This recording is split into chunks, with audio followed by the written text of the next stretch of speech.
दोस्तों ये बॉडी देख रहे हैं, ये एक लड़का है जो प्रोटेस्ट कर रहा था कनॉट पैलेस में। उसकी बॉडी पर ये इंजरीज आई है। ये अभी एम्स में एडमिट है और वहाँ डॉक्टरों ने कंफर्म किया है कि इस पर पैलेट गन से अटैक किया गया था। अब पैलेट गन जरा इस वीडियो से समझिए होती क्या है। ये जो गन होती है, इसका जैसे ही ट्रिगर दबाते हैं तो जो गोली इसमें से फायर होती है वो कोई एक गोली नहीं होती बल्कि ग्रुप ऑफ बुलेट्स होती हैं और ये इस तरह से बहुत सारे छर्रे होते हैं और जाकर बॉडी में इम्पैक्ट करते हैं। और अगर आप इस बॉडी पे जो पड़े हुए निशान हैं वो आप देखेंगे तो वो इसी गन से किए गए हैं, इसी गन के हमले के बाद हुए हैं। एम्स के जो डॉक्टर्स हैं उनका कहना है कि इसकी एक आई में इस गोली के जो छर्रे हैं वो अंदर तक घुस चुके हैं, यहाँ गर्दन में अंदर तक घुस चुके हैं, जिसकी दोबारा से सर्जरी करके उसे निकालनी पड़ेगी। काफी रिस्क है और सबसे इम्पोर्टेंट, जिस आंख में इसके इस गोली के छर्रे लगे हैं उसकी रोशनी अभी तक नहीं आई है, एटलीस्ट जब मैं ये वीडियो रिकॉर्ड कर रहा हूँ। और 1% चांस है कि उसकी रोशनी आएगी आंखों की।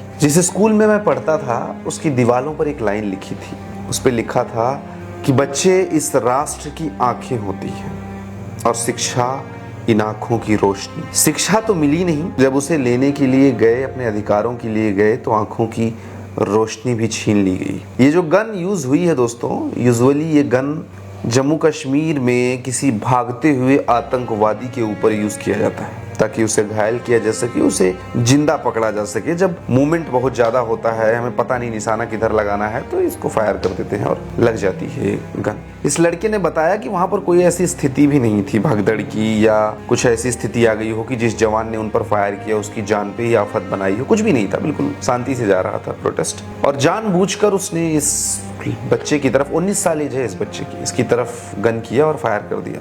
और आप देख ही रहे हैं किस तरह से डैमेज हुआ है पूरी बॉडी में। और ये नड्डा जी फोटो खिंचवाने के लिए वहां भी गए थे। दिल्ली पुलिस का ऑफिशियल स्टैंड ये था कि हमारे पास न तो पैलेट गन है और न ही हमने इसे यूज किया है इस पूरे प्रोटेस्ट में इसे कंट्रोल करने के लिए। आरएएफ की तरफ से कोई भी बयान नहीं आया और इस बच्चे का भी यही कहना है कि आरएएफ ने ही फायर किया था, उसी के एक जवान ने हमारी तरफ फायर किया था जानबूझकर निशाना लगाकर, जबकि हम हाथ जोड़कर वहां खड़े हो गए थे कि प्लीज हमें मत मारो। जो गन आतंकवादियों पर यूज होती है वो गन देश के छात्रों पर चलाई गई। इस बच्चे ने साल 2024 में एक पेपर दिया था, दिल्ली पुलिस का पेपर, वो भी लीक हो गया था और उसी से ये फ्रस्ट्रेटेड था, उसीलिए प्रदर्शन में गया था। अभी तक तो मीडिया ही छात्रों को देशद्रोही आतंकवादी का एंगल दिखाने की कोशिश करती थी। अब सिस्टम में भी दिखा दिया कि हम विश्वास करते हैं मीडिया की बातों पर, शायद इसीलिए पैलेट गन को चलाया गया। Welcome to all of you